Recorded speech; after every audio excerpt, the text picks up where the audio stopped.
This is Democracy Now!, democracynow.org, the War and Peace Report. I'm Amy Goodman. We're broadcasting from Tampa, Florida. The Sunshine State, particularly southern Florida, is home to a very large, vibrant Haitian population, with many living in the Miami neighborhood of Little Haiti. Well, the Haitian-American community is now facing a looming deportation deadline. Up to 55,000 Haitians could be forcefully repatriated to their fragile, struggling homeland if the Trump administration refuses to extend a temporary protected status that's allowed them to legally reside and work in the U.S. after an earthquake devastated Haiti in 2010. Haitians' temporary protected status, known as TPS, is set to expire July 22nd. Earlier this month, the acting director of U.S. Citizenship and Immigration Services, James McCament, wrote a letter to Homeland Security Secretary John Kelly suggesting the Haitians should be deported as early as January. In the letter, McCament said conditions in Haiti have improved considerably. His conclusion and recommendation contradicts an assessment done by the Obama administration in December. Under Obama, the State Department examined the same circumstances and recommended Haitians be allowed to remain in the United States. Immigrant rights advocates note Haiti is still reeling from Hurricane Matthew, which in October 2016 destroyed the country's southwest peninsula. The hurricane killed more than 1,000 people and decimated villages and farmland. Haiti is also suffering from a devastating cholera epidemic that erupted after the earthquake. On the campaign trail in September, Donald Trump visited Little Haiti in Miami, Florida, and vowed to be a champion for the Haitian-American community. Whether you vote for me or you don't vote for me, I really want to be your greatest champion, and I will be your champion, whether you vote for me or not. That was Donald Trump speaking last year in Little Haiti. Well, for more, we're joined now in Miami, Florida, by Marlene Bastien, Executive Director of Haitian Women of Miami. Marlene, welcome to Democracy Now! Can you talk about what you understand is happening right now to the Haitian community who came to the U.S. under temporary protected status? Good morning, Amy, and thank you so much for having me. Well, as you clearly indicated, over 50,000 Haitians, some who have been living in the U.S. for an average of 7.5 to 15 years, who have made their lives here, built their families, their homes, and businesses here, are facing deportation to Haiti. So Haiti, as we know, is not equipped and ready to absorb all these refugees. And when President Obama approved TPS, it was for so that Haiti has a chance to recover. And we know, based on what we've heard, that Haiti has yet to recover.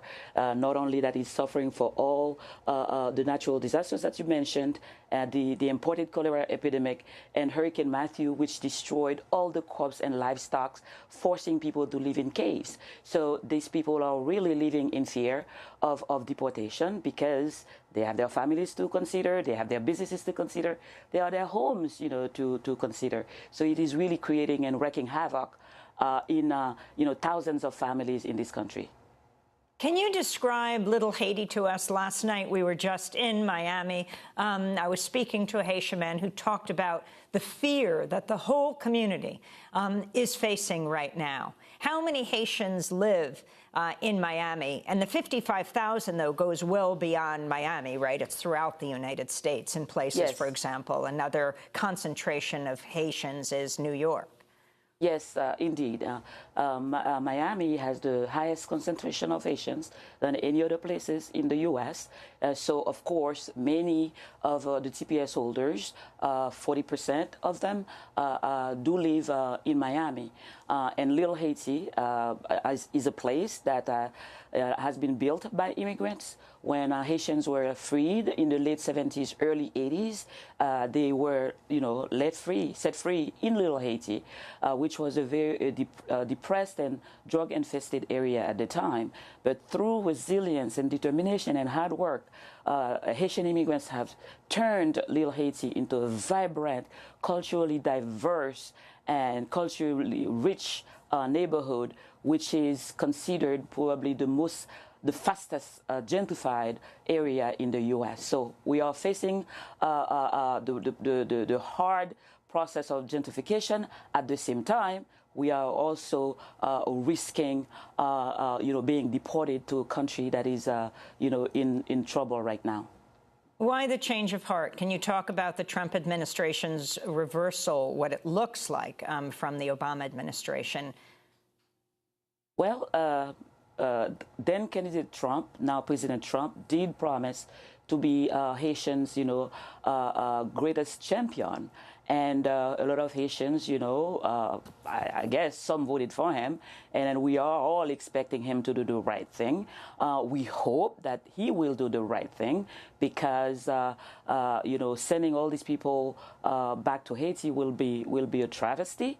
Because he did promise, and then these people have created a life here, and then they send remittances to at least 500,000 people in Haiti. It is in the best interest, the national interest of the U.S. for the 50,000 plus Haitians to remain here, continue to contribute socially, financially, and otherwise, and then keep these remittances flowing so that people will not risk their lives to come here as a result of these, waves of deportation. So it is in the best interest of the U.S. to keep the Haitians here, allow them to continue living here with their families. Plus, it is the humane thing to do.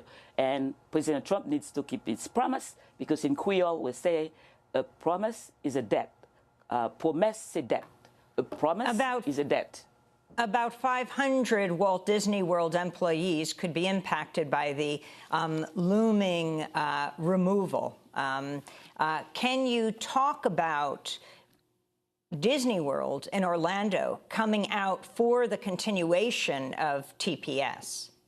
Yes, so the CEOs of Disney World did come out over a week ago advocating for TPS because they have over 500 employees who have been model employees because Haitian immigrants, like most immigrants in this country, are hard-working people.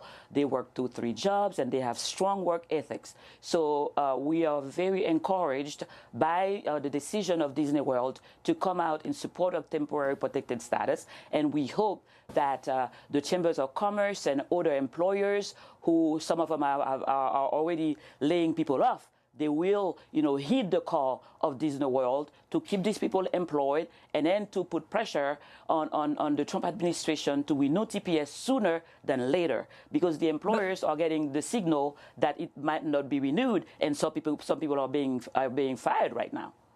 Both Disney and Unite Here, the union that represents many of the company's workers, again calling for extending the temporary protected status. This is Walt Disney Company in a statement saying, quote, "Given the current situation in Haiti, we support efforts to extend the temporary protected status for Haitian nationals. The more than 500 cast members who are currently part of this program have been and are an important part of our Walt Disney World workforce in Central Florida." Also, legislators, Congress members. Marlene, can you talk about what their response is right now, both Republican and Democrat? Indeed, the entire Florida delegations and lawmakers on both sides of the aisle have advocated for the renewal of TPS. So they've written letters, and now we are encouraging them to pick up the phone, because now we're beyond letters right now. They've been very supportive thus far, but now they need to go up a notch. So in Florida, we are focusing on Senator Bill Nelson and Senator Marco Rubio to pick up the phone and then call Mr. Trump and President Trump and ask him to renew TPS now. And we also encourage listeners and TV viewers to also do their part by tweeting, supporting us on social media, hashtag renew TPS now and yes for TPS. We need to get this done because it is only fair. It is only also the human thing to do. Marlene Bastien, I want to thank you for being with us, giving a sense as we travel this country, covering the movements that are changing America, what's happening here in Florida. Marlene Bastien, Executive Director of Haitian Women of Miami. Thank you. This is Democracy Now! When we come back, we speak with Anand Gopal, who has covered the Middle East for years, talking about what's happening in Syria. Stay with us.